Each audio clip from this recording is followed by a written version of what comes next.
wisely stated that everyone, that includes you, that includes me, everyone needs two significant people in their lives, a mentor and a protege. Hi, this is Barry Phillips with 2-Minute Torah, day number 4, the Torah portion, Vayelech. Let's continue now in the book of Devarim, Deuteronomy, chapter number 31, begin with verse 14. Yahweh said to Moshe, see, the days have drawn near for you to die. Call Yehoshua and present yourselves in the tent of appointment, so that I command him. And Moshe and Yehoshua went and presented themselves in the tent of appointment.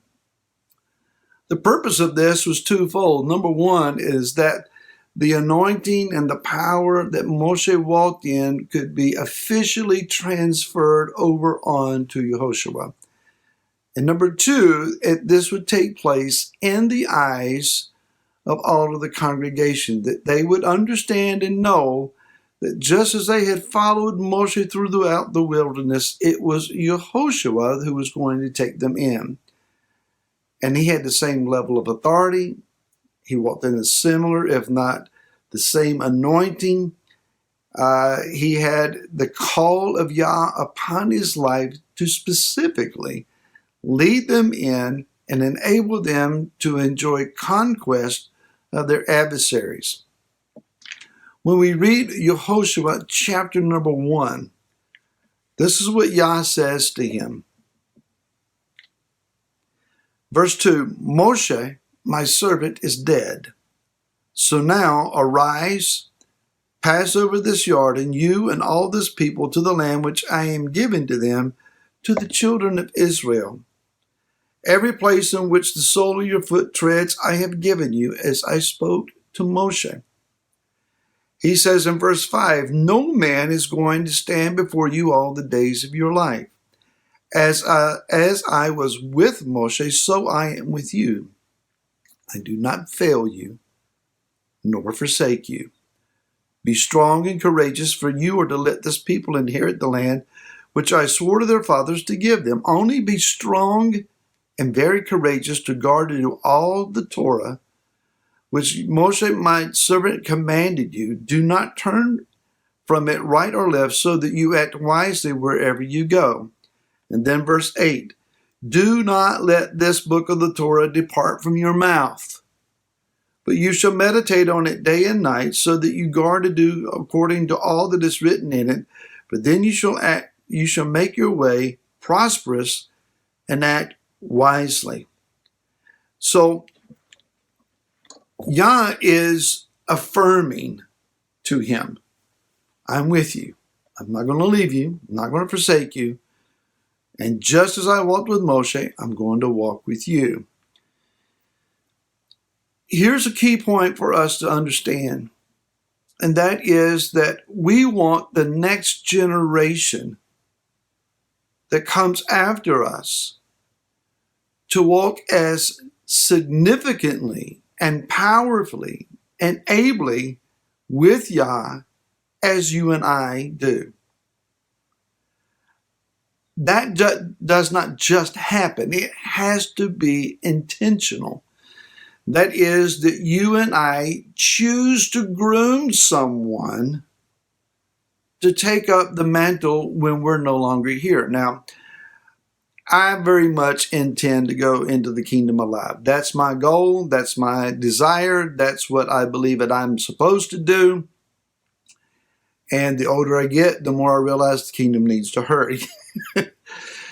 That being said, I also should understand that I have to find the person, or perhaps the persons, it could be plural, that Yah would so designate to me, this is the one, or these are the ones that you are to groom, you are to prepare, that when the time comes and you're no longer functioning in the level or at the place that I have called you to, that you transfer everything over to them.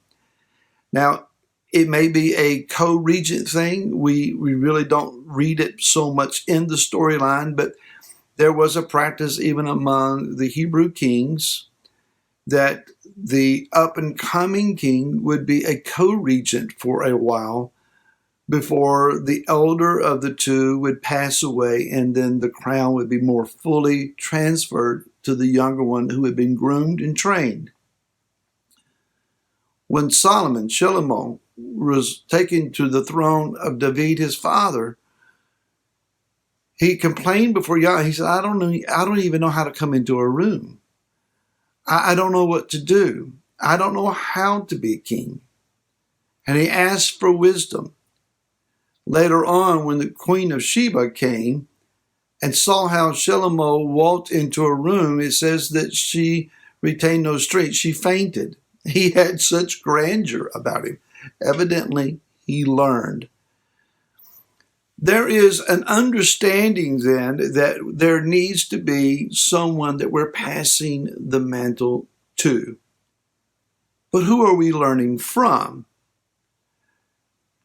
Ideally, we would have someone who is modeling before us everything that the Father is also teaching us, and that we are being groomed by them specifically for the roles that we are to play. Pertaining to the ultimate mentor, of course, we have Yeshua, who spoke to us in the book of Luke, chapter number 10. And when the disciples were rejoicing that demons were subject to them, Yeshua says in verse 4, Luke 10, verse number 19, see, I give you the authority to trample on serpents and scorpions and over all the power of the enemy, and none at all shall hurt you. But do not rejoice in this, that the spirits are subject to you, but rather rejoice because your names are written in the heavens. In that hour, Yeshua exulted in the Spirit and said, I praise you, Father, Master of the heaven and of the earth, that you have hidden these matters from clever and learned ones and did reveal them to babes. Yes, Father, because it was well-pleasing in your sight. Yeshua acknowledged these are not the clever, learned, scholarly ones from the yeshivas, the Torah schools. These are not the star pupils from the great rabbis, but rather these are common men. By comparison to the esteemed ones, they're unlearned. So why were they chosen? Because Yeshua saw their heart and knew who they were and who they could become. Thankfully, there are those who have looked down and around and found us. And they have saw more in us than we were willing to see in ourselves. I want to take a few moments, if you will so indulge me, and give thanks to the Father for these men. I want to thank him for Herbert Stone, one of my first pastors. He was not a perfect pastor, but he was a good man. I disagree with him on some things, but Herbert Stone, may his memory be a blessing, was a righteous and godly man who powerfully preached the word. I give honor to David Hagee, who taught me how to be a pastor. He performed my marriage ceremony to my wife, the dedication ceremonies of my daughters. He set me forth in ministry, and he helped me to get started. Thank you, Brother Hagee.